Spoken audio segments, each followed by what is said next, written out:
Central 3. Esse episódio aqui é um oferecimento do Bonde. Bonde.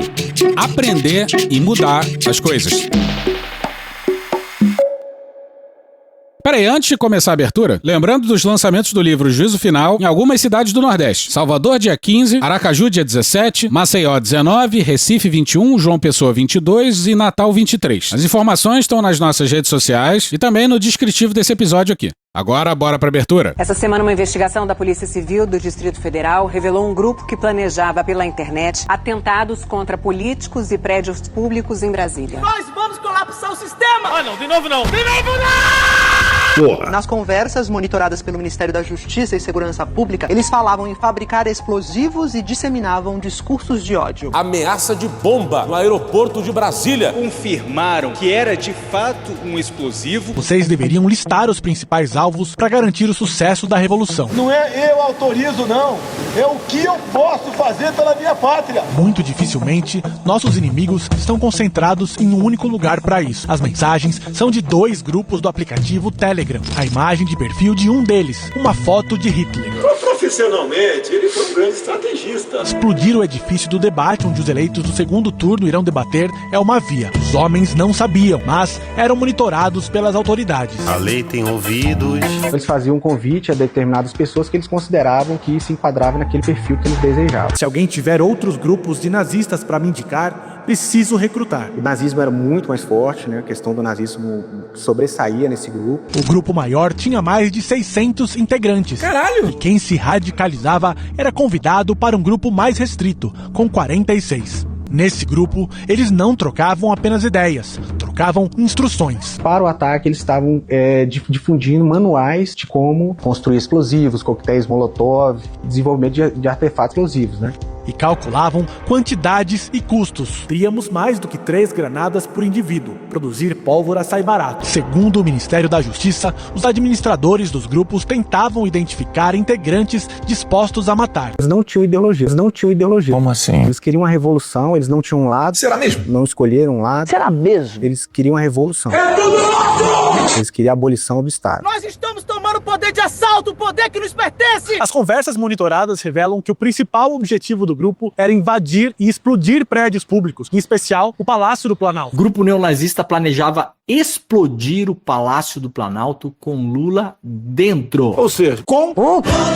O grupo planejava, os investigadores suspeitam que o objetivo dos criminosos seria assassinar o presidente Luiz Inácio Lula da Silva. Pô, toda hora isso, cara. Mas a intenção não era apenas causar destruição, era mandar daqui de Brasília um recado violento e antidemocrático para todo o país. 8 de janeiro de 2023, estamos aqui no Congresso, a casa do povo, para o povo, do povo brasileiro. O Brasil é dos brasileiros!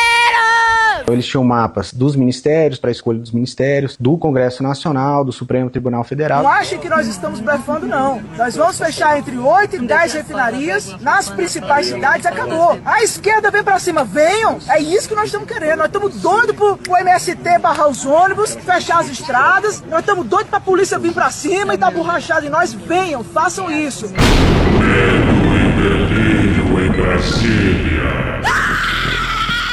Vocês percebem a loucura? Legal. Olá, bem-vindos ao Medo e Delírio em Brasília com as últimas notícias do que restou do Brasil. Bom dia, boa tarde, boa noite. Bom dia, porra. Por enquanto. Eu sou o Cristiano Botafogo. Botafogo é bairro, viu, meu filho? Você viu a Fernanda Torres? Cristiano, seu lixo. Cristiano, seu lixo. Seu lixo. Seu lixo. Seu lixo. Seu lixo. Calma! E Cristiano. Aquele verme maldito. Cristiano. E aí? E o... Brasília, depressão. Como é que chama, gente, o podcast dos caras? E o Medo e Delírio em Brasília. Medo e delírio em Brasília. Isso. Beijo pra eles. Medo e delírio, hein? É um programa que, pô, mano, meio duvidoso, né, mano? Fora seu medo e delírio em Brasília, pô. Eu não ouço Medo e Delírio. É escrito por Pedro Daltro. Um abraço, Dalton! Meu queridíssimo Pedro Daltro. Um beijo pro Pedro Daltro. Pedro Daltro. Pedro Daltro. Pedro Daltro. Todo mundo sabe quem é. Parabéns a toda a equipe de roteiro. E um beijo pro Pedro Daltro. Pedro pro beijo Daltro. Eu consegui descobrir quem está por trás do Medo e Delírio em Brasília. Eu nem conheço os caras. Esse é o episódio 53 de 2026. Ah, é? Foda-se. Bora passar pano? Não. Tá, mas bora tentar passar um pouquinho menos de raiva? Bora. As campanhas competindo pra ver quem é a mais burra. Ô, cara! Estamos de volta, senhoras e senhores, e vamos rapidamente falar da campanha mais atrapalhada que a política brasileira já testemunhou. E olha que a gente está conseguindo superar uma certa campanha de 2018. Eu lembro da escolha de vice do Jair Bolsonaro. Não me recordo. A gente usou isso de à parte recentemente. Não me recordo. Essa porra é maconha? Mas faltou sublinhar a insanidade. Enfim, e lá pelas tantas, cara, no último dia da convenção, que foi num ginásio lá em São Paulo, tava no vestiário lá de futsal, e aí tava o Major Jorge Oliveira, que chefe de gabinete do meu pai, foi meu chefe de gabinete, hoje tá lá no Tribunal de Contas da União. Vontade de chorar e morrer. Hoje tá lá no Tribunal de Contas da União. Teu cu! Tava o Flávio Bolsonaro. Chato pra caralho. Eu não lembro se o Carlos estava. Não me recordo. É maconha essa porra? Todo mundo sabe que o Eduardo fuma. Aí meu pai fala o seguinte: É só você fazer cocô dia sim, dia não, que melhora bastante. tava no vestiário lá de futsal. Aí meu pai fala o seguinte: Caguei. pessoal, junta aqui, é o último dia, a gente vai ter que resolver esse negócio de vice. Aí o Bolsonaro, ele entra dentro do banheiro, ele fica postado como se fosse de pernas abertas em cima da privada pra caber mais gente dentro da cabine. Aí meu pai fala o seguinte: Caguei. Perdi a linha. de pernas abertas em cima da privada pra caber mais gente dentro da cabine. Bom, pra cagar é que não foi, né? Anos, nada 18 anos, nada 18 anos. Canalhas 1000 vezes! Aí ele chegou pro Major Jorge e falou assim: Caguei. Aí ele chegou pro Major Jorge e falou assim: Major! Óbvio, pô. Tá pronto pro combate, Major? Qualquer missão? Posso mandar? Aí o Major Jorge: pô, claro, deputado. E ele falou: missão então, hein? Fazer cocô todo dia. Para que cheirou, porra! Ele falou: missão então, hein? Você vai ser meu vice. Caralho! Aí o Major Jorge ri assim: pô, deputado, não dá pra eu ser vice, eu tinha que estar filiado pelo menos desde março no partido, eu não tô filiado. Tu é burro, cara. Você é muito mais físico do que intelectual. Tem muita, mas muita gente melhor do que eu por aí. É verdade. Concordamos! Puta que pariu, cara. Puta que eu pariu! Tá. Vamos lá falar com o Mourão, então. Bom dia! Não grite, seja educado. Então nem sempre tudo acontece da maneira que você gostaria. Imagina só, o Jair queria um vice que nem era filiado. Aí sobrou pra um certo general. No livro da Thaís Oyama, o Tormenta, tem uma outra versão dessa história e eu vou ler esse trecho pra vocês lá no A Parte. Segundo ela, é bem mais complicado do que isso. Bom, mas 8 anos depois estamos cá. E, de novo, um Bolsonaro candidato a presidente precisava de um vice. O nome dele realmente É Jennifer! Não. tava um pouco fora do radar, Elisa. Pra caralho. Todo mundo na expectativa, quem ele vai anunciar? Vem alguma mulher aí? Não. Pois é, esse bando de macho foi incapaz de conseguir uma mulher de vice. Por que será? E aí, É uma pessoa que eu aprendi a admirar, todos vocês aqui aprenderam a admirar pela coragem, pela honestidade, pela sua história em frente à segurança pública. Eu o conheci através de vídeos na internet quando ele era secretário de Segurança Pública de Alagoas e ele falando que prefere 1 milhão de bandidos mortos do que apenas um inocente. é um Bolsonaro inflacionado. Enquanto tiverem essa ideia de mataram 60 mil, eu queria que matasse 200 mil vagabundos. Eu tô preocupado quando os inocentes morrem nesses momentos e não com os marginais. E se esse mesmo deputado defender a adoção da pena capital? Temos uma porcaria de uma Constituição ao se referir a direitos humanos. Não há pena de morte aqui. O cara não teme nada. Não há prisão perpétua. O canalha nem precisa trabalhar. Nós vamos matar quem roubar! O venerável cardeal, você é que vê tanto espírito no feto, nenhum do marginal. Pois é, mas o Alfredo fala 1 milhão, segundo o Eduardo, né? E foi impossível não lembrar que, na semana passada, rolou uma lógica parecida. Mas no caso eram vidas palestinas e vidas judaicas. Parece que o senhor está dizendo que uma vida judaica vale mais do que centenas ou milhares de vidas palestinas. Não, milhões. Uma vida judaica vale 10 milhões. Isso parece racista. Sim, eu sei, mas isso é a verdade. Porque Deus nos escolheu, é por isso que vocês têm inveja. Volta pro Flávio. Alguém já foi promotor de justiça, chefe de Ministério Público do seu estado, alguém que enfrentou e defendeu os nossos aposentados na CPMI do INSS, alguém que pediu a prisão do Lulinha porque tinha culpa no cartório, de alguém que representa o Nordeste de fato, que a gente vai levar prosperidade pro Nordeste, vai levar saúde pro Nordeste, vai levar infraestrutura pro Nordeste. Agora tá usando, né? O Bolsonaro tá atacando os nordestinos como pessoas analfabetas. E apresente um vídeo eu atacando os nordestinos. Não tem. Lula venceu em 9 dos 10 estados com maior taxa de analfabetismo. Você sabe quais são os estados? Do nosso Nordeste. Você vê meninas no Nordeste, bate a mão na barriga grávida e fala o seguinte, que tem também o auxílio natalidade. Esse aqui vai ser uma geladeira. Esse aqui vai ser uma máquina de lavar. E não querem trabalhar. É a única coisa boa do Maranhão é o presídio de Pedrinha. Eu sempre me referi com os amigos, né? Caba da Peste, pau de arara, taca, cabeçudo. Só tá virando cabo da peste, só tá faltando Cresceu um pouquinho a cabeça. Eu vou perder os votos da Bahia toda agora, né, sabe? Por que é vantajoso comprar carro na Bahia, Carol? Porque já vem com freio de mão puxado. Aqueles governadores aqui. Aí, pior do que o do Maranhão. Tem que ter nada pra esse cara. Vai ser o maior programa de dignidade que o Nordeste já viu, com essa pessoa ao meu lado. Estou aqui para falar do meu projeto Brasil Melhor, que visa tornar um Brasil melhor, através de melhorias no Brasil. O programa de dignidade, o que isso significa, Flávio? Significa nada. Tá falando que os nordestinos não têm dignidade, é isso, porra? E na pesquisa pra esse episódio, a gente tropeçou naquele programa da Jovem Pan. E olha a desgraça. Voto do Nordeste. Por falar no Nordeste... Quer puxar o Nordeste. Você sabe que quem tá... Às 6 da tarde, mais ou menos. Começa a chegar os votos. Começa. Muda tudo. Muda 6 tudo. da tarde daquela mudança. E chega de uma vez. Vamos pra apuração. Vai estar o William Bonner lá fazendo a apuração. Acho que agora ele não chega às 6h45. É um café e um bolo de rolo. Que mais? Veja bem que interessante o Nordeste. O Pedro deve ter minutado uns 20 minutos essa desgraça e é um negócio inacreditável. Mas volta com o Flávio anunciando o vice. É a pessoa que tem que ser o meu vice. É aquele vice que não volta pra cena do crime e dá a mão pro criminoso. Porra, Flávio Bolsonaro falando em voltar pra cena do crime, porra. Ele disse que foi lá pra encerrar o assunto, entendeu? Pra dizer pro Vorcar, olha, nós não temos mais nada a ver um com o outro. Se eu soubesse que você era enrolado, eu não tinha me metido com você. O que muita gente na internet falou, que caso interessante de responsabilidade emocional, né, cara? Em vez dele terminar pelo telefone, ele foi lá falar pessoalmente, sei o quê. Porra, e Flávio falando em dar a mão pra criminoso. Tô aqui pra reafirmar o nosso apoio integral 100% ao meu amigo Márcio Canela. O ex-prefeito acabou preso em flagrante. Olha que legal. Então tem muita honra de aqui Alfredo Gaspar.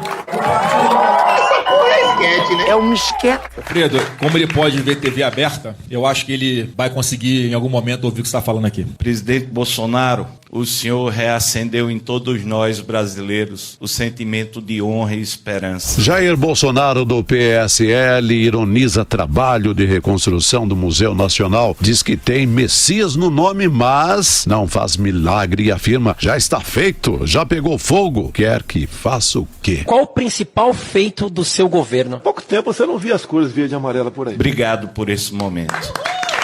Me permita, presidente, dizer que eu sinto uma falta grande hoje de duas pessoas. Paulinho Gogó. Alexandre Frota. Do meu pai que está no céu e do seu pai que está em cativeiro. Meu IP Florido. Cala a boca! E do seu pai que está em cativeiro. Preso. E a melhor coisa é que a palavra cativeiro faz ainda mais sentido. A sequestradora é a Michelle e ela é muito cruel. A minha vida aqui é uma desgraça. Eu sou um seu soldado. Eu sou um seu soldado. Eu não espero que a naval chegar pra selvadia. Estarei como para-choque na retaguarda. Mas bora voltar pra editoria. Falam que ele não gosta de mulheres. E pra absoluta incapacidade da família Bolsonaro de escolher um nome pra vice-presidência. Só que ontem, inclusive, eu tenho essa informação, um bastidor aqui trazendo pra vocês, o Rogério Marinho estava ainda tentando articular, procurando algumas mulheres que são nomes importantes do PL, a Michelle Bolsonaro, inclusive, a vereadora Priscila Costa, conversando, fazendo sondagens pra ver se seria possível lançar uma mulher. A Michelle, com 8 anos de Senado praticamente garantido pela frente, nunca seria vice do Flávio. Mas a Priscila faria bastante sentido. Muito mais do que a porra do Alfredo Gaspar. E a ausência de uma mulher na chapa estava sendo uma questão para eles. Só que o que o partido começou a discutir foi... Presta atenção que isso aqui é importante. É melhor a gente colocar um nome de homem forte do que colocar uma mulher que seja uma vice decorativa. Pois é, porque afinal, né, uma mulher no meio desse bando de macho aí só podia ser decorativa, não tinha outra opção. A Priscila Costa chegou a ser aventada, mas rapidamente descartada por não ter estatura ali, a estatura que eles achavam que tinha que ter. Falam que ele não gosta de mulheres. Seja estatura, o que quer que seja, pra esse povo. Bom, o Alfredo Gaspar aparentemente tem, né? Então... Isso aí é sarcasmo! Exato. E sobre essa incapacidade de escolher uma mulher pra ser vice, é preciso fazer um pequeno à parte. Só que aí é aquela velha coisa que a gente sempre fala, quando o Lula justifica dizendo, olha, os lulistas justifica dizendo, não, mas é que a gente não foi encontrar nenhum nome pro STF. Pode ser. Impossível. Ah, não tem nenhum nome de mulher. Fode, porra.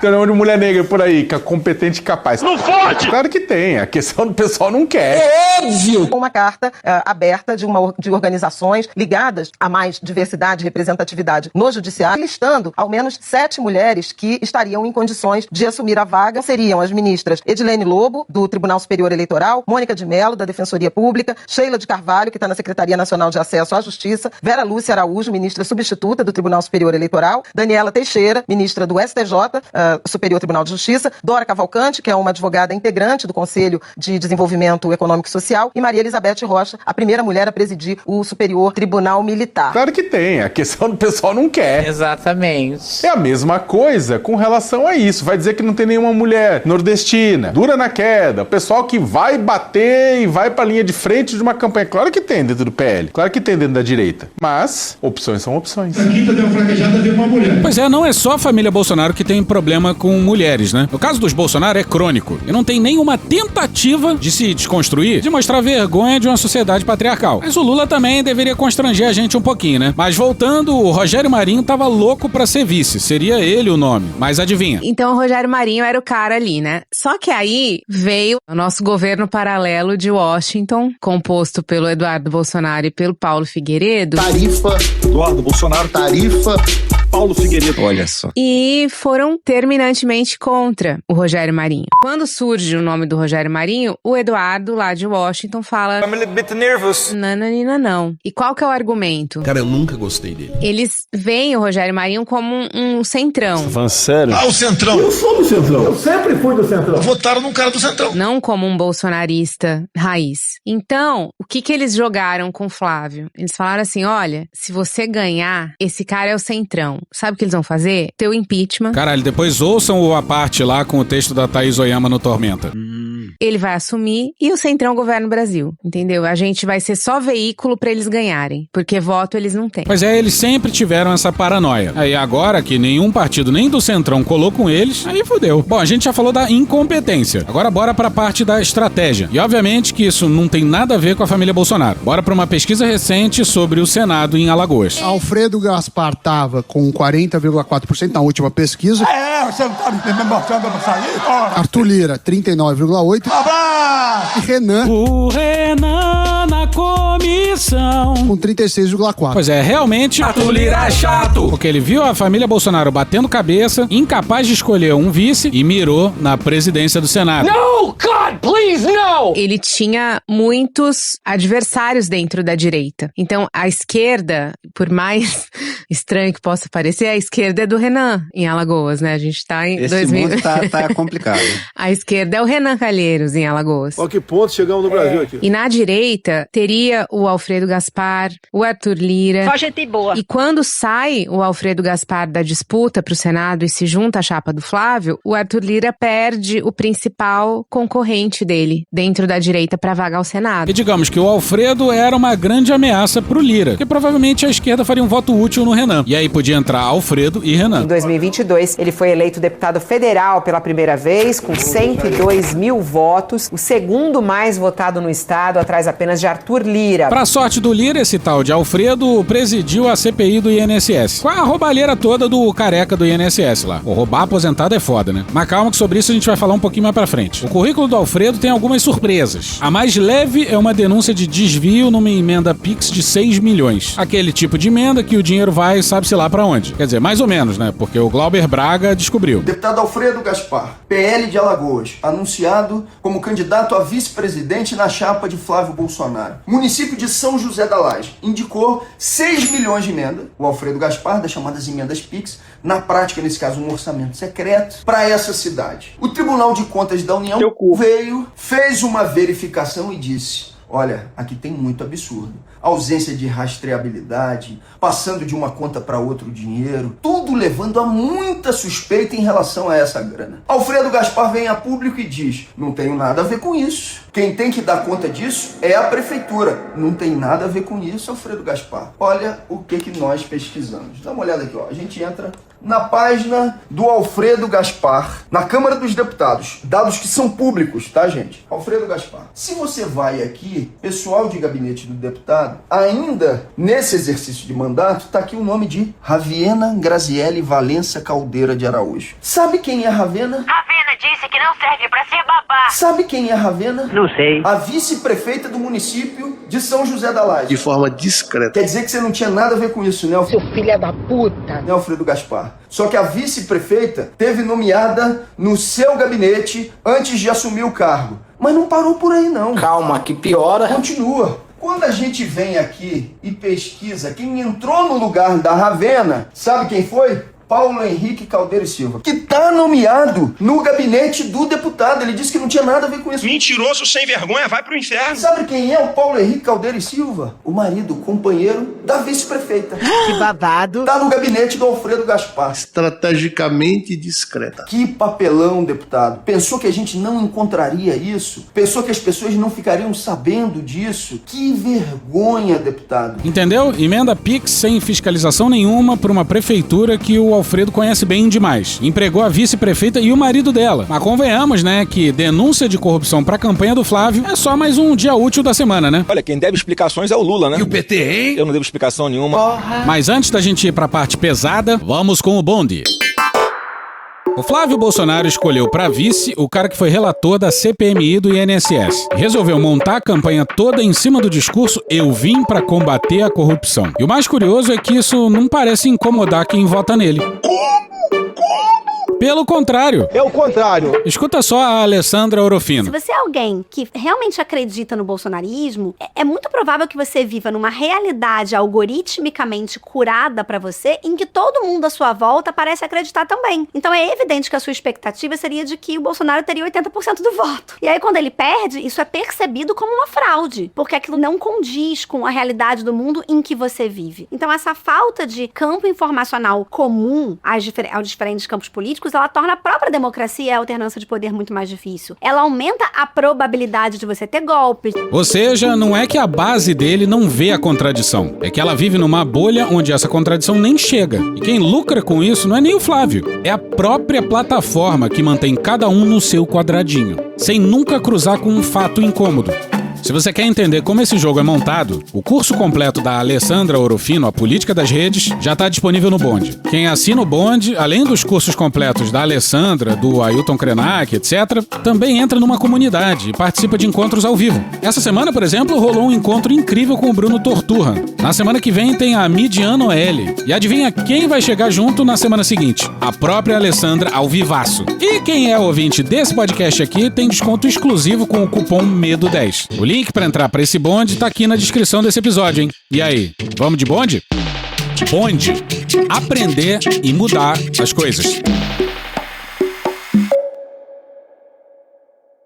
Tá, agora vamos continuar e bora com a parte pesada. E aqui a gente tá falando de um cenário hipotético apenas, hipotético. Quem fala que é um advogado. Vamos tentar descobrir aqui se o vice do Flávio é pedófilo. Bom, o que aconteceu foi que durante a CPI do INSS, que foi relatada pelo Alfredo Gaspar, a senadora Soraya Tronic e o Lindbergh Farias apresentaram um pedido de investigação para a polícia, porque eles teriam recebido provas de que o Alfredo Gaspar manteve relações sexuais com uma menina de 13 anos, o que é estupro, né? Antes dos 14 anos, que teria resultado em gravidez e que teria nascido uma criança desse estupro. Então a polícia sabe quem é que passou as informações para o Lindbergh e para a Soraya. E que teria havido, inclusive, uma tentativa de subornar a mãe da menina que foi estuprada com depósitos que teriam chegado até R$400 mil para assegurar o silêncio dela, para ninguém dizer que o pai seria o Alfredo Gaspar. E numa cortina de fumaça constrangedora, apareceu uma denúncia de que foi o Lindbergh quem teria pago propina nesse caso, para prejudicar o Alfredo. Uma história esquisitíssima, que, no final das contas, tinha sido criado por uma pessoa que tinha se filiado ao PL 10 dias depois da denúncia. Muito obrigado. Aí começa uma confusão, porque o Alfredo Gaspar disse que é inocente e publicou o vídeo de uma moça dizendo que é filha do primo dele e não dele. A mãe dela deu à luz a ela jovem, mas que não foi estupro, o pai também era jovem, enfim, e que ela não é filha do Alfredo Gaspar e tem exame de DNA dizendo que não é filha do Alfredo Gaspar. Presta atenção que é importante, pessoal. Mas o que a Soraya e o Lindbergh dizem é, não é essa moça que eles estão se referindo, porque a idade, inclusive, não bate. Porque a moça que fez o vídeo é uma adulta e a criança que nasceu nasceu do estupro, teria hoje em dia 8 anos. Pois é, resumindo, o Alfredo me vai e publica um vídeo de uma mulher adulta dizendo que não é filha dele não, que é filha de um primo dele, não dele. Só que a criança teria 8 anos hoje. Ou seja, não só mentem, como mentem mal pra caralho. E pô, por que caralho fizeram DNA de uma pessoa adulta se a acusação é de que a filha teria 8 anos? Bom, mas isso aí vem desde a CPMI e do INSS. Se ele não deve nada a ninguém, por que ele não fez o diabo do DNA da pessoa certa até agora? Que, honestamente, né? Por enquanto não tem prova nenhuma do contrário, presunção de inocência. Mas se o Alfredo foi inocente mesmo, ele podia produzir a prova da inocência dele, definitiva e cabal, fazendo o DNA da pessoa certa. Exato, se ele for vice-presidente e o Flávio tem um ataque cardíaco e morre. Exato. Então o Brasil vai ter um presidente pedófilo, entendeu? Sempre lembrando que o Jair louvou o Stroessner, ex-ditador paraguaio e notório pedófilo. A minha homenagem ao nosso general Alfredo Stroessner. Seria o fim do mundo, né? I don't think so. Então, assim, o que precisa acontecer é precisa ter o teste do DNA na criança certa pra ver se ela é filha do Alfredo Gaspar. Se não for, encerrado o assunto. E a campanha do Flávio tá de parabéns, hein? Desejava-se uma mulher, acabaram tendo um suspeito de cometer estupro como vice. Pois é, né? Misógino. Eu confesso, a primeira vez que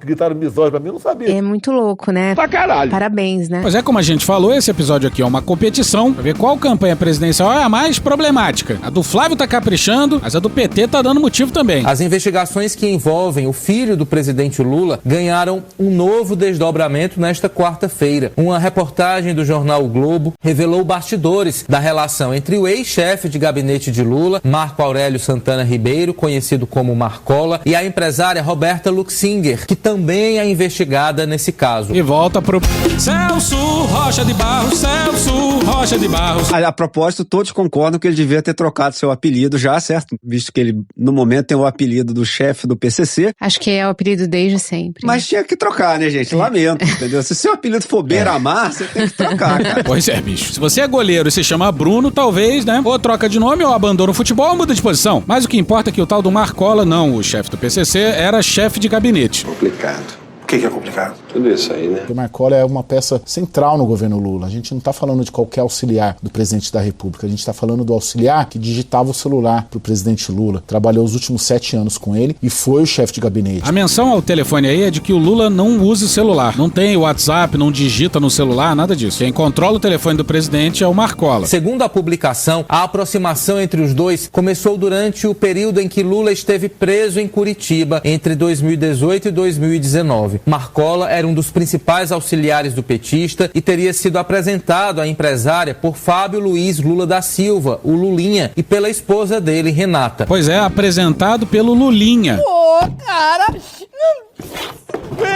cara! A gente já falou em algum episódio nesse ano que tem umas mensagens complicadas entre a lobista e o careca do INSS sobre o Lulinha. Convites despretensiosos pra shows, um dinheiro pra um tal filho do homem. Mas vamos supor que tudo isso aí é só um terrível festival de coincidências. E de que não tem irregularidade nenhuma. Nesse caso, o que teria é o filho do presidente, muito amigo de uma lobista, tudo bem ser lobista, tenho até amigos que são, mas enroladíssima, e que queria ser sócio do cara, do careca do INSS, que roubava os aposentados do INSS. Pô, você imagina, o filho do presidente precisa escolher um sócio. Qual seria a pior pessoa possível? Pois é, talvez seja o careca do INSS. A reportagem afirma que Roberta pagou R$249 mil em despesas pessoais de Marcola. Em nota, o ex-assessor reconheceu o recebimento desses recursos, mas disse que o valor correspondia a um empréstimo particular já quitado e negou qualquer ilegalidade. Pois é, mas o problema é que não tem porra de empréstimo nenhum. Essa transferência de R$249 mil que o Marcola disse ter feito, ela foi realizada há apenas 4 meses. Very discreet. Já o dinheiro que a lobista repassou ao Marcola, o repasse aconteceu em 2024. O que significa isso? Deu errado! Significa que o Marcola só devolveu o que foi dado a ele depois que a Polícia Federal apreendeu o celular e os computadores da Roberta Luxinger, que ocorreu agora em dezembro. Estrategicamente discreta. Era melhor gastar esses 249 mil em advogado, porra. Ou seja, ele só devolveu o dinheiro, Milton, quando era uma questão de tempo que a Polícia Federal descobrisse esse rolo, quando a Polícia Federal ia analisar o conteúdo das mensagens do telefone da Roberta. E é impressionante porque até o fim do ano passado tava tudo dando errado pra extrema-direita. Aí o ano virou e os primeiros meses foram uma desgraça pra gente. Nos últimos 2 meses a extrema-direita voltou a se fuder. Agora parece que a maré de chorume tá virando pra gente de novo. E a imprensa tá dando pra esses casos o maior destaque possível. Bora pra Maria Cristina Fernandes no dia 5 no Valor. Se há uma forma de filho descontrolado em que se tenta colocar Fábio, ainda não há uma que dê conta de Marcola. Não é o pai que está em jogo, mas o presidente da República. Porra, chefe de gabinete, gente, não é pouca merda não. O que só torna a desculpa do empréstimo ainda mais inacreditável. No relato que fez a integrantes da campanha lulista, ela ofereceu ajuda, sempre recusada, até que cedeu, aceitando que Roberta pagasse contas que lhe apresentava. Bom, talvez tenha uma prevaricação básica aí, mas vamos ignorar esse pequeno detalhe jurídico e fingir que o Marcola queria evitar o constrangimento. Se a lobista foi apresentada pelo Lulinha, o chefe de gabinete do Lula deveria dizer pro Lula, né? Alertar pro pai, mas não só pai, uma pessoa incrivelmente politicamente exposta, só o presidente da República, que o filho estava confiando numa pessoa esquisita. Mas se preparem. Nunca recebeu o dinheiro dela, mas lhe passava por WhatsApp os pagamentos que precisava que fossem feitos. Devo admitir que sou eu, confesso. Pois é, o chefe de gabinete do presidente da República mandava boleto pra uma lobista pagar. Mas não tinha dinheiro não. Paradoxo, que chama isso aí. Aí o pessoal da Revista Oeste, porra, fez a festa, né? Ele diz que foi pago, que ele simplesmente pegou o empréstimo com uma super amiga. Essa Roberta aparentemente é amiga de todo mundo e uma amiga muito generosa, né? Uma espécie de Vorcaro que ajuda todo mundo. Irmão, preferi te mandar o áudio aqui pra você ouvir com calma. Dá empréstimo, enfim. Amiga generosa. E apesar de tudo, Flávio deve estar soltando fogos por aí. Inicialmente, no começo de 2024, a lobista depositou 40 mil na conta corrente do Marcola. Não pode, cara. Você tá maluco. E a partir daí, ele mandava boletos de contas a pagar, contas do dia a dia. O pedido do Ministério Público do Rio, que levou à prisão de Fabrício Queiroz, afirma que o ex-assessor pagou mais de 100 boletos de contas pessoais do senador Flávio Bolsonaro em dinheiro vivo. E ela quitava esses boletos. E eu vou reforçar aqui para o nosso ouvinte. O Marcola era até semana passada um dos coordenadores da campanha à reeleição do Lula. E até o fim de julho ele era o chefe de gabinete do Lula. E para tudo ficar ainda mais absurdo, bora voltar para Maria Cristina Fernandes no Valor. Antes que divulgasse a soma de R$249 mil na noite dessa terça-feira, a campanha do PT já tinha ciência desse valor. Muito obrigado. Obrigado a todos. Muito obrigado a todos, senhor. Depois da merda voando no ventilador, tentaram blindar o Lula, dizendo que ele não sabia de nada, que o Marcola foi pra campanha antes do Lula saber de qualquer coisa, mas... Uma outra versão que chegou pra mim, e eu tô falando de fontes ali muito próximas do presidente, pessoas da alta confiança ali do governo federal, do presidente da República, que estão falando sobre absoluta reserva. A outra versão é a de que Lula sabia antes de Marcola ir para a campanha. Sabia sim. Foi alertado pelo próprio, segundo esse relato, e teria, no entendimento de alguns interlocutores petistas, minimizado o risco que esse episódio todo poderia trazer, tendo optado então apenas por transferir Marcola para a campanha. Pois é, e ao invés de demitir e afastar o cara, deram outro cargo para ele. A campanha não esperava que a notícia viesse à tona nesse momento. Não, brother.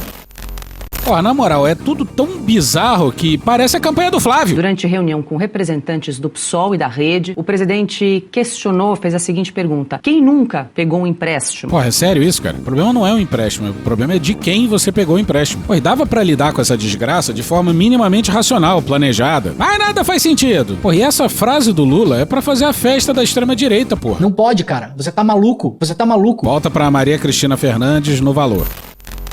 Quando o sigilo do celular de Roberta foi quebrado, Marcola foi informado que suas mensagens estavam lá. Abateu-se e, de tão envergonhado, custou a contar para o presidente. Ao fazê-lo, Lula chamou dirigentes de sua campanha e pediu que o levassem. Abre aspas, Marcola não pode mais ficar aqui, fecha aspas. Só então, o ex-chefe de gabinete devolveu os valores recebidos a Roberta. E aí foi mandado pra campanha. Qual o sentido disso, pô? Não podia ficar na chefia do gabinete, mas podia ficar na campanha? De acordo com o mesmo relato, a única contrapartida a esses depósitos foi a ponte para o ex-secretário executivo do Ministério da Saúde, hoje chefe do gabinete adjunto de gestão interna do gabinete de Lula, Swedenberger Barbosa. Um dirigente da campanha que esteve recentemente com Berger, como é chamado, diz ter ouvido dele que, a despeito das gestões de Roberta, nenhum contrato foi firmado na saúde com o Antônio Carlos Camilo Antunes, o careca do INSS.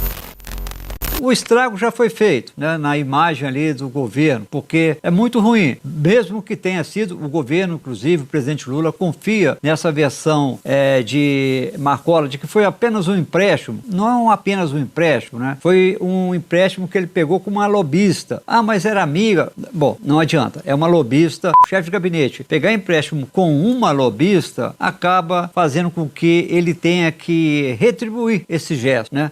Marcando audiências para ela, com o presidente Lula, intercedendo para que outros ministérios recebam a empresária, a Roberta Luxinger. Então, pegou muito mal. E é isso que acontece quando se busca a fidelidade e a lealdade acima de tudo. Numa reportagem da Andréa Joubert, também no Valor Econômico, ela conta que o Lula pediu conselho para o Gilberto Carvalho, que foi o chefe de gabinete dele nos 8 anos dos primeiros mandatos, se ele deveria chamar o Marcola para esse cargo. E o Gilberto Carvalho assentiu, falou que sim, que achava que o Marcola tinha se provado fiel, porque até durante o período que o Lula ficou em Curitiba, o Marcola se mudou para Curitiba para ficar lá no acampamento. Ele participou das caravanas do Lula antes do Lula ser preso. Ele era uma pessoa de extrema confiança, foi levado para o coração do palácio, para o lugar de maior acesso ao presidente, e aconteceu isso, né? Fidelidade, lealdade é legal e tal, mas tem limite. O cara colou no Lula, se mudou pra Curitiba, muito bacana, muito legal, ok. Mas não tinha nenhum outro cargo que chefia de gabinete? Ué, numa quadra miserável da história na qual a gente tá, não seria melhor ter alguém cascudaço chefiando o gabinete do Lula, não? Pô, o PT certamente tem centenas de nomes melhores. Mas, ao que parece, nenhum era tão leal ao Lula. E como a gente já falou aqui, a campanha do Flávio e a imprensa vão fazer a festa com essa merda aí. E pelo menos até agora, a resposta, a reação, tá deixando a desejar. O presidente questionou, fez a seguinte pergunta: quem nunca pegou um empréstimo? Mas antes de continuar, um recadinho. Ei você! Sim, você mesmo. Senta na mesa e lute contra a ditadura militar brasileira no Censura, o novo jogo de cartas do História em Meia Hora e da Tijolo Studio. Entre 1964 até 85, a censura tentou calar artistas, jornais, estudantes, movimentos sociais e opositores políticos. Mas a resistência ocupou as ruas, as urnas, os palcos, as músicas e, claro, a organização popular. No jogo Censura, você joga com 2 até 4 jogadores e juntos vocês seguem a linha do tempo, lutando contra os malditos milicos. Pois é, o jogo Censura inclui uma expansão do... Como é que chama, gente, o podcast dos caras? Medo e Delírio. O jogo tá ficando muito foda e pra apoiar e já garantir o seu, vai lá no apoia.se/censura. Bora! Agora vamos seguir. Próximo tópico.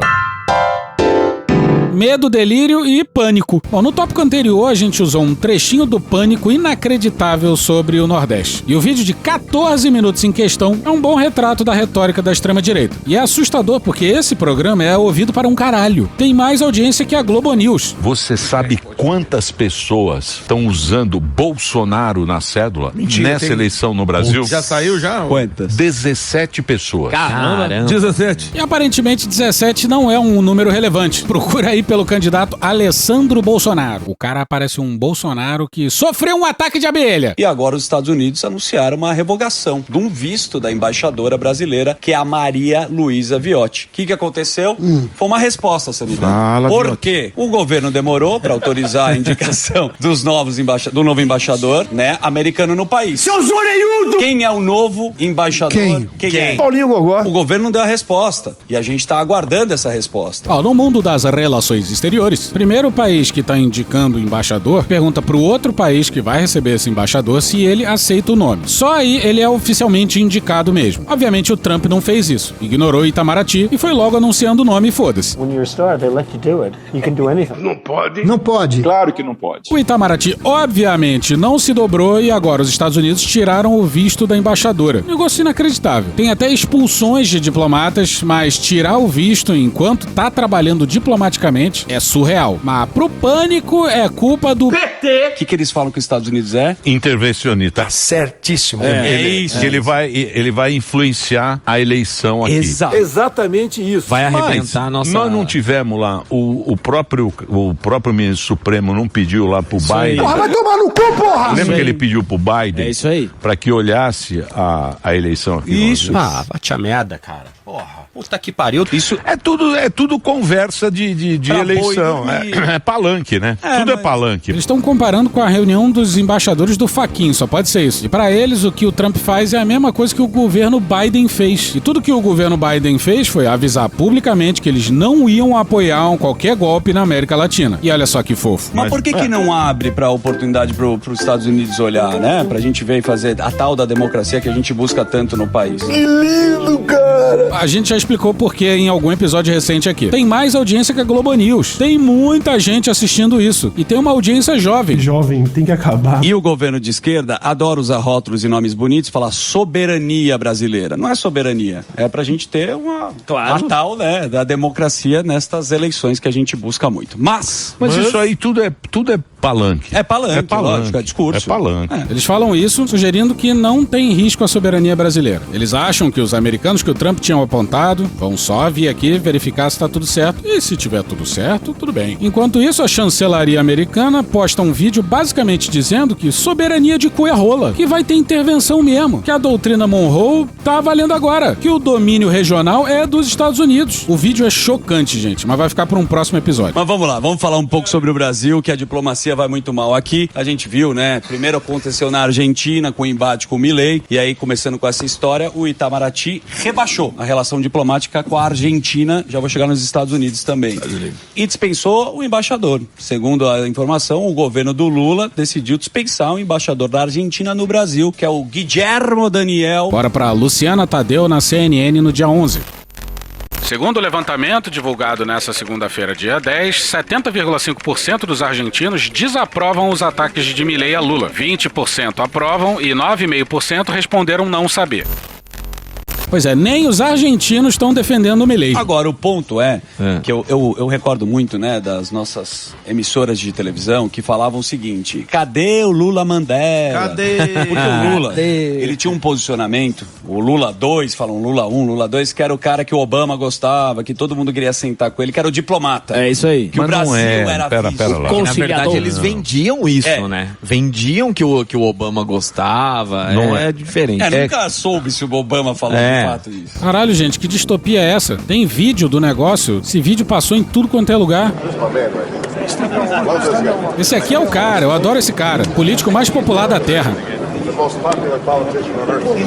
Pois é, isso aí foi em Londres em 2009, no encontro do G20. Sabe aqueles encontros em que o presidente do Brasil, quando o presidente era o Bolsonaro, ficava completamente isolado? Pois é, mas o Pânico jura que tudo é mentira. Pois sabe qual é a chance deles fazerem uma errata? Se a gente tivesse que chutar, a gente acha que é nenhuma. E pra a loucura ficar completa, eles desmentem a fala do Obama, ao mesmo tempo em que tentam justificar. Não. O que aconteceu aqui é que não tinha concorrente. Ah, tá. Entendeu? Também. Era ele. Não tinha oposição. Isso, isso aí. Era oposição, era meio mascarada também. Então, não existia oposição. Porra, FHC, Serra, Alckmin e Aécio, pra essa galera aí é tudo comunista! O Romeu Zema puxou quem, Emilhão? Verdade. O Eduardo Girão. Que era onde? Fortaleza. Cearense. Vice-presidente da chapa para as eleições desse ano. Com a decisão, Girão desiste da disputa pelo governo no Ceará e terá uma chapa formada apenas por filiados do partido. Novo é diferente, é top, é moderno. Pô, tem coisa mais humilhante do que ser vice do Zema? Não tem. Mas essa menção aí ao Girão tem motivo. Tenha sua calma. É um nome forte. Falando sério? My name is Eduardo Girão. Presta atenção que é importante, pessoal. E pediu desculpa da pele da misoginia que votou lá. Quando ele veio aqui, ele pediu desculpa e falou que ele ia fazer o que ele pudesse pra não passar também depois. Teve a humildade de falar sobre. Mas é um bando de macho reclamando do PL da misoginia. Bastante complicado. O Pânico fala pra muita gente e, portanto, é mais nocivo do que Revista Oeste, Rádio Auriverde e outros programas da Jovem Pan também, porque são mais nichados, falam pra um público menor, mais específico, que já tá do lado de lá, já tá radicalizado. Diz aí, Orlando Calheiros. Então, a grande questão é que a direita, ao longo dos últimos anos, anos, né, ao longo das últimas 2 décadas pelo menos, se especializou não apenas em ocupar espaços mais gerais, mas como passar a sua própria mensagem, a sua ideologia, de uma maneira que parece insuspeita, né, de uma maneira que não parece política. No à parte, o Orlando Calheiros vai explicar como isso se deu no mundo dos videogames. E é dessa forma triste e lamentável que a gente encerra esse episódio aqui. Ainda vai vir um segundo essa semana, hein? E aí semana que vem vai ser um episódio solitário de Gaveta, protagonizado por um dos grandes personagens desse podcast. E acabou esse episódio aí. Então atenção para datas de lançamento do livro Juízo Final. Salvador, dia 15, sábado, às 4 horas da tarde, na livraria Terra Libres, que é ali no Cine Glauber Rocha. Aracaju, dia 17, segunda-feira, às 6 horas da tarde, no Sebo Chique. Maceió, dia 19, quarta-feira, às 7 horas da noite, na livraria Leitura do Maceió Shopping. Recife, dia 21, sexta-feira, às 7 horas da noite, na livraria do Jardim. João Pessoa, dia 22, sábado, às 2 horas da tarde, na livraria Leitura do Manaíra Shopping. Natal, dia 23, domingo, às 3 horas da tarde, na Natal Beer. Aí no final de semana seguinte, dia 29, em Curitiba, vai ter o lançamento do livro na Itiban Comic Shop, às 4 horas da tarde. Evento gratuito, aliás, todos os lançamentos de livros são gratuitos, abertos para todo mundo. Aí depois, às 8 horas da noite, continuamos em Curitiba aqui, né? Na Sociedade Operária Beneficente, 13 de maio, vai ter a Festa do Medo e Delírio. Ingressos à venda, e se não acabou, deve estar quase acabando. Tchau pra vocês. Vem, pianinho! E hoje a gente fica por aqui. Muito obrigado a todas as fãs. Semana exaustiva e vai piorar. Então, meu, muito obrigado. Thank you! Se quiser e puder, pinga um lá pra gente no apoia.se/Medo e Delírio, no patreon.com/Medo e Delírio em Brasília, na Orelo ou no Pix Medo e Delírio em Brasília@gmail.com. Porra, doação ao caralho, porra. Não tem nem dinheiro pra me comprar um jogo de videogame, moro, cara? Assina o nosso feed no seu agregador de podcast favorito e dá uma olhada nas nossas redes sociais. E também no loja.medoedelirioembrasilha.com.br. Eu sou o Cristiano Botafogo, o Medo e Delírio em Brasília é escrito por Pedro Daltro e produzido pelo Guilherme Gandolfi, @GuiFrodo nas redes sociais. Bora passar pano? Não. Mas bora passar menos raiva? Bora. Me permite uma parte? Não lhe dou a parte. Bora ouvir o Orlando Calheiros. Então, a grande questão é que a direita, ao longo dos últimos anos, né, ao longo das últimas 2 décadas pelo menos, se especializou não apenas em ocupar espaços mais gerais, mas como passar a sua própria mensagem, a sua ideologia, de uma maneira que parece insuspeita, né, de uma maneira que não parece política. Então, quando você olha, por exemplo, para os canais de videogame lá em 2014, 2015, né, para as páginas de videogame, depois para os canais de YouTube que falavam sobre isso, você vai ver esse pessoal de uma forma velada passando conteúdo político, mas sem falar que era um conteúdo político. Isso ficava presente nas expressões, na maneira como eles falavam de determinados personagens, na maneira como eles falavam de determinados assuntos. E isso tudo tem uma origem muito bem documentada, que é o Gamergate, né, que foi toda uma polêmica ali envolvendo o mundo dos videogames, uma organização, né, que deu origem, inclusive, à organização da direita dos Estados Unidos, a alt-right, que posteriormente teria um papel fundamental na eleição do Trump. E um outro aspecto fundamental dessa discussão é que o próprio Steve Bannon, ele tem a sua origem, né, ele ganha muito dinheiro no mundo dos videogames, né, com uma empresa que farmava, né, olha só onde vem, inclusive, essa expressão, mas uma empresa que vendia itens do jogo World of Warcraft. E ali ele percebe, é justamente ali que ele percebe que o público gamer era um público muito, que era ao mesmo tempo fácil de arregimentar, de organizar, e um público engajado nas redes sociais, ou seja, um público que, apesar de não ser expressivamente numérico, mas que devido à sua organização e presença nas redes, ele conseguia amplificar sua voz. Então, por isso que conquistar esse público se torna uma das primeiras tarefas, né, políticas da direita global. E aí eles começam a investir. Depois disso, eles vão para os canais de maquiagem, para os canais de entretenimento. Até para nós que temos uma certa percepção, uma certa sensibilidade a conteúdos políticos, muitas vezes a gente está consumindo esse material sem saber que tem ali uma propaganda velada.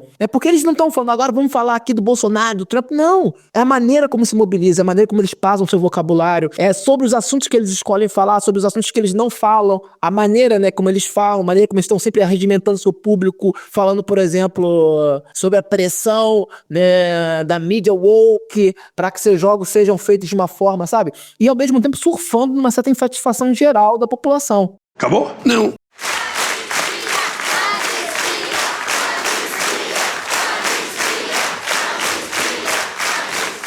Eu sou Anita Leandro, diretora do filme Anistia 79, que vai estar em cartaz nos cinemas brasileiros a partir do dia 20 de agosto. Anistia 79 traz imagens inéditas da grande mobilização popular pela volta dos exilados e banidos e pela libertação dos presos políticos. Em junho de 79, poucas semanas antes da votação da Lei de Anistia em Brasília, acontecia em Roma a Conferência Internacional pela Anistia e pelas Liberdades Democráticas no Brasil. O evento, filmado por 2 exilados, foi o maior encontro da diáspora brasileira durante a ditadura. Anistia 79 reabre o debate sobre a impunidade dos torturadores, a manutenção do aparato repressivo e o próprio sequestro da palavra anistia pela extrema-direita brasileira nos dias atuais. Nos vemos no cinema dia 20 de agosto.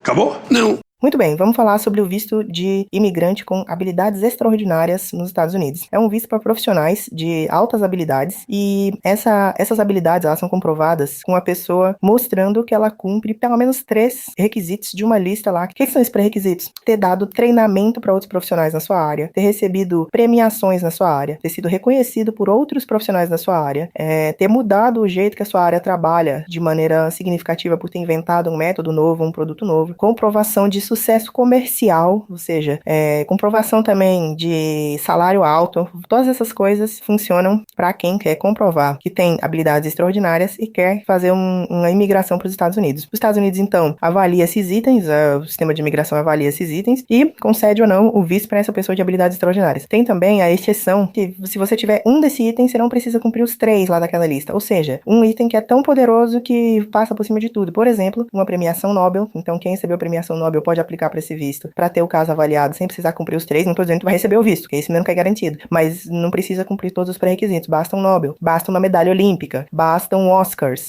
Já ouvi falar também, esses 3 estão citados no site lá da agência de imigração, mas também tem Grammy, por exemplo. O Grammy também é válido. Esses pré-requisitos são pré-requisitos bem alcançáveis. Não é uma coisa assim tão impossível de se acontecer. É isso. Abraço ao pessoal do Mad Delivery, esse podcastzinho lindo e maravilhoso, só com gente incrível. Alguns lixo, mas incrível.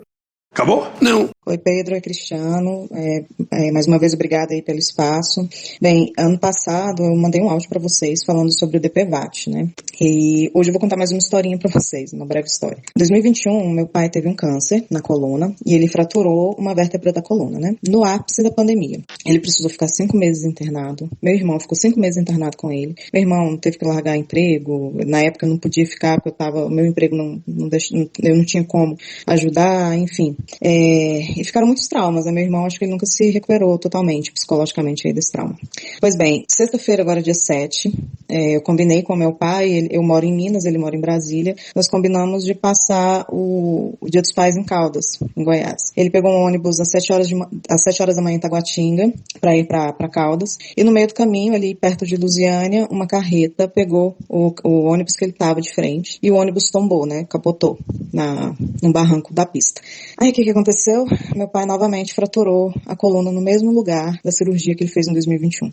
E além dele quebrar a coluna no mesmo lugar, ele quebrou costelas também. E aí mandaram ele para um hospital aqui de Goiânia e resultado, não temos parentes em Goiânia, a gente não tem previsão de alta, não tem previsão de data de cirurgia. E o que eu quero dizer com isso? Na verdade, o que eu quero lembrar, né? Eu quero lembrar que se não tivessem acabado com o DPVAT, meu pai e os familiares das vítimas, porque também tiveram vítimas fatais desse acidente, né? Até agora são 8 mortos. As famílias dessas pessoas, né, receberiam indenizações, os feridos receberiam indenizações, meu pai receberia indenização, que seria facilmente resolvida num aplicativo, bastava mandar a documentação. E é só isso que eu queria lembrar, o quanto uma decisão mal tomada, arbitrária, eleitoreira, prejudica a vida de muita gente ainda hoje, né? Muita gente fala assim, acabou o DPVAT, era só mais um imposto que a gente se livrou. E não era só mais um imposto, era assim, segurança para quem dirige, para quem é passageiro, para quem é pedestre, enfim, para quem não pode pagar um seguro de automóvel, nem todo mundo pode pagar.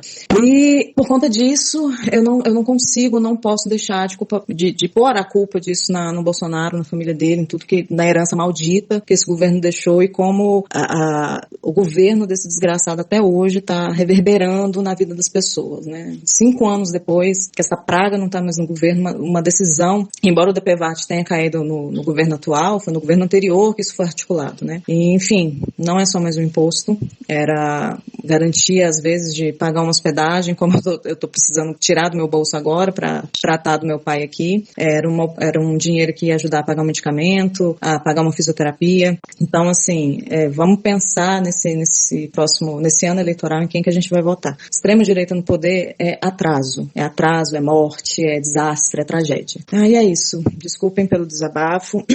Eu queria também deixar bem claro o quanto eu odeio o Bolsonaro e, assim, nesse momento eu não consigo, a única coisa que eu consigo desejar para ele é uma morte sofrida e dolorosa. Enfim, obrigada aí pelo espaço mais uma vez, desculpa o desabafo e adoro o podcast de vocês. O trabalho de vocês é incrível. Valeu.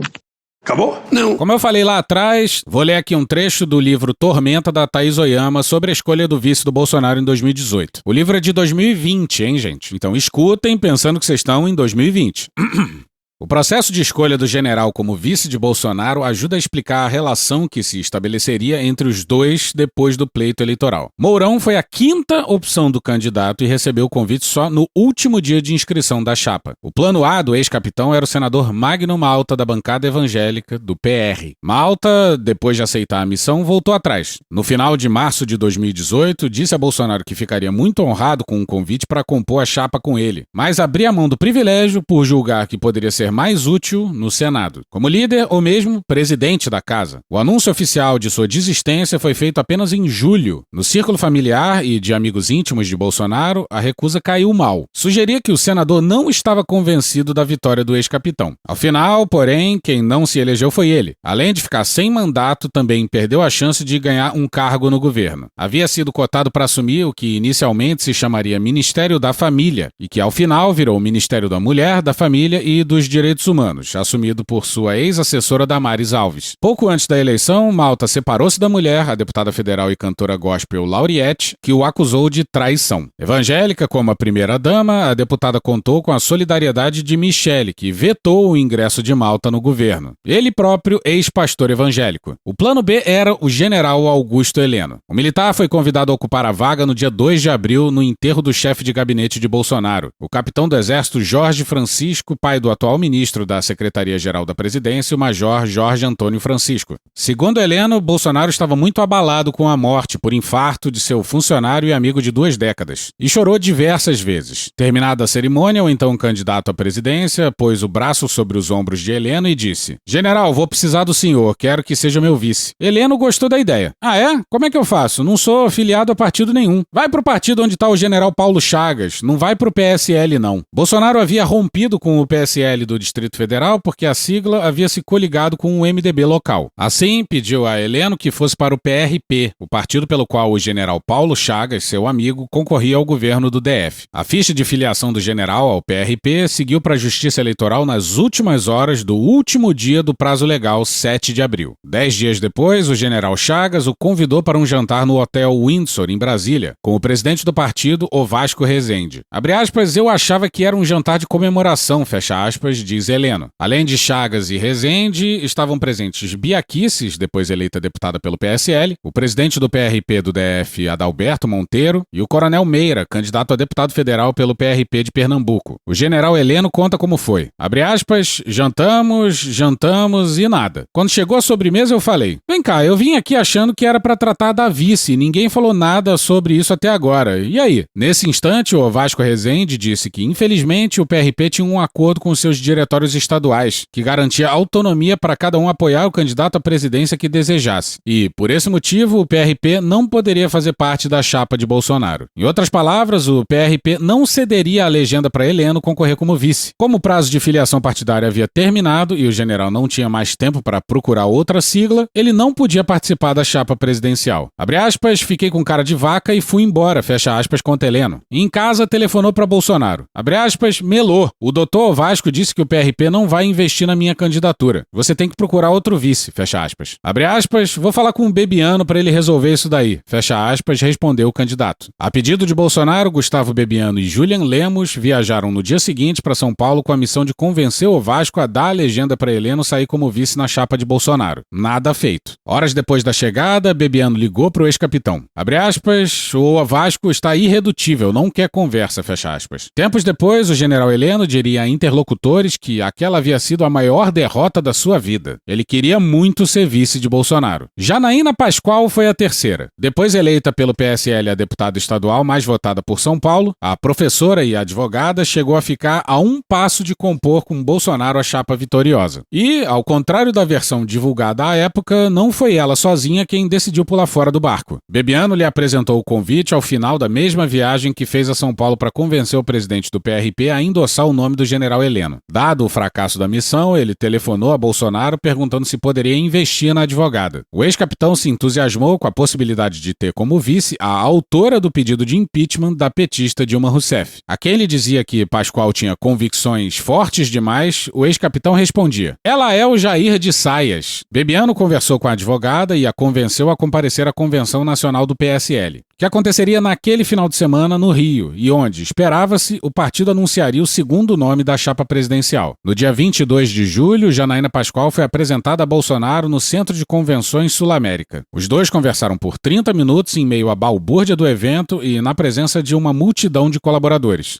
Em seguida, subiram ao palco. A advogada foi recebida com gritos de vice e sentou-se ao lado do candidato. O discurso que fez diante das 2.000 pessoas que lotavam o centro de convenções, no entanto, esfriou a militância e colocou uma pulga atrás da orelha do ex-capitão. Pascoal criticou o comportamento dos bolsonaristas ao dizer que, abre aspas, não se ganha a eleição com pensamento único, fecha aspas, e afirmou que os seguidores de Bolsonaro tinham uma ânsia de ouvir um discurso inteiramente uniformizado. Terminou pedindo que a plateia refletisse se não estamos fazendo o PT ao contrário. Como disse um aliado de Bolsonaro, a professora falou a coisa certa no lugar e no momento errados. Abre aspas, a Janaína jogou água no meu chope, fecha aspas, reclamou Bolsonaro a uma correligionária em mensagem de WhatsApp naquela noite. Mesmo decepcionado com o discurso da professora na convenção, ele gostava da ideia de ter na chapa alguém que, pensava ele, poderia aplacar a rejeição do eleitorado feminino ao seu nome. Bebiano era o maior entusiasta dessa indicação. Pascoal, por sua vez, enfrentava tanto a resistência da família como a desconfiança das hostes bolsonaristas sobre seu perfil e grau de engajamento na campanha. Aliados do ex-capitão a todo momento lhe pediam provas de que estava disposta a beijar a cruz de Bolsonaro. Perguntavam-lhe: se o capitão fizer uma piada machista, a senhora vai ficar ofendida? A senhora jura que não é mesmo do PSOL? Fala a verdade, você é globalista? Um chinês mandou uma mensagem para o Bolsonaro dizendo que você era globalista. Quando Pascoal disse que gostaria de ver as propostas do PSL para a educação e a saúde, um coordenador da campanha lhe respondeu: ou você confia ou não confia. Um dos colaboradores mais próximos do candidato chegou a lhe dizer, a fim de atestar sua confiança incondicional na honestidade e nas boas intenções do candidato, abre aspas, se o Jair mandar eu tirar a roupa agora e sair correndo pela Paulista para pegar um envelope, eu obedeço sem nem perguntar por quê. Você pode confiar cegamente nele, fecha aspas. Além de insistir em conhecer detalhes sobre o programa de governo, conflitos de outra ordem fizeram com que a advogada passasse a desagradar ao grupo bolsonarista. Ela se recusava, por exemplo, a participar de reuniões feitas no quarto de hotel do candidato, onde uma dezena de colaboradores costumava se encarapitar na cama ou se apoiar sobre os móveis. Exigiu que alugassem uma sala. Atitudes assim foram interpretadas por aliados do ex-capitão como falta de compromisso com a campanha. Menos de 2 semanas depois da convenção, Bolsonaro pediu a Bebiano que desconvidasse a advogada. Abre aspas, essa mulher vai pedir o meu impeachment, fecha aspas, afirmou. Àquela altura, porém, Pascoal tinha chegado à conclusão de que só aceitaria compor a chapa presidencial se, em caso de vitória, Bolsonaro topasse deixá-la baseada em São Paulo como queria a família dela. A condição, que o ex-capitão disse não poder aceitar, facilitou o desfecho do caso. E assim, para todos os efeitos, Janaína Pascoal teria declinado de compor a chapa por uma decisão exclusivamente dela. Abre aspas, chama o príncipe, fecha aspas, disse Bolsonaro a Bebiano.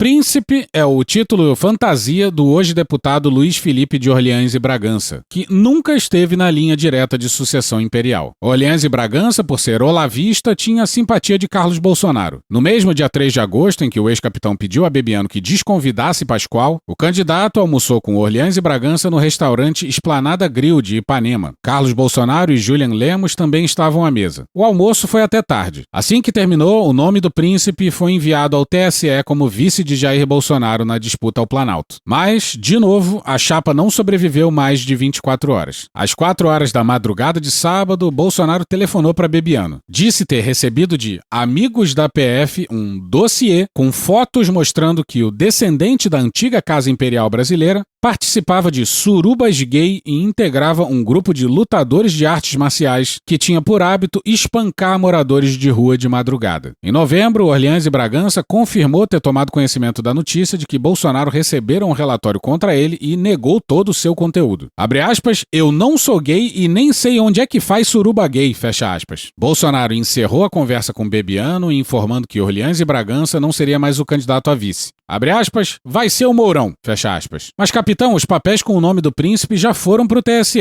fecha aspas. Abre aspas, vai ter que trocar, fecha aspas. Pouco antes, Bolsonaro havia telefonado para Mourão, comunicando que o havia escolhido. Estou pronto, respondeu o general. Amanhecia o dia 5 de agosto, última data permitida pelo TSE para os partidos anunciarem suas chapas completas. Orleans e Bragança havia recebido às 6h30 da manhã o telefonema de Bebiano, lhe comunicando que Bolsonaro havia mudado de planos e indicara Mourão para ocupar o lugar dele. Abre aspas, o príncipe ficou aborrecidíssimo, fecha aspas, lembra Bebiano. Orleans e Bragança chegou aí à convenção estadual do PSL em São Paulo na expectativa de ouvir do próprio Bolsonaro explicações sobre sua destituição. No evento, porém, o ex-capitão fugiu do príncipe e, em seu discurso, não tocou no assunto da definição da chapa. Quando o encontro do PSL terminou, Bolsonaro embarcou num carro e seguiu para o Esporte Clube Sírio, onde acontecia a convenção do PRTB. Lá, anunciou o general Mourão como seu vice. Acabou? Não. Acabou sim. Acabou? Acabou. Acabou. Porra, acabou! Beijinho, sigamos com muito amor e poesia. Ouve a voz do seu períneo. A boca é um ânus da face. Varanda do pum. Lexotan não se toma na veia. Essa porra é maconha? Quando você é jovem, qualquer pessoa que tem um baseado vira seu amigo. O Bolsonaro sendo atropelado. Tô de acordo. Fazer as pessoas passarem fome. É isso. Cenoura, cenoura. Mais ou menos isso. Que porra é essa aqui? É maconha essa porra? Quem fuma 200 baseados? Muita gente. Muita gente. Conversa de bêbado. Nem todo artista é maconheiro, mas todo maconheiro é um artista. Algum delírio. Presunto Parma, vamos lembrar, não é qualquer presunto. Não é proibido no Brasil transar. Antigamente as pessoas ainda coçavam a virilha, hoje nem isso coça mais. Pegue sua Toyota, empurre dentro do seu cu. Um Opalão, um Chevette, um Gol Bolinha. Vai deixar eles mijarem em cima de você. Lixo. Arrombado. Vai entrar o grosso. O grosso chegou! Ai, que dor no meu pau. Eu sou especialista em pau. É a piroca. Ela é bastante extensa. Veja a gramatura. Você não sabe como eu ficava feliz quando eu vi um trabalhador mostrar uma pica. Também entra. Cadê os machos? Eles têm um pênis. Pistolão bonito, né? Há controvérsias. Contém ovos. Não esqueça de lavar os testículos, a virilha e o ânus. 95% da população mundial faz errado a limpeza do ânus.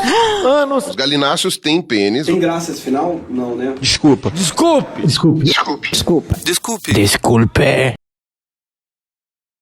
um pouco, querido. Espera só um minuto. Só um minutinho. Estamos esperando aí. Calma, relaxa. Pronto, tá bom. Era isso? Acorda, vagabundo! Acorda!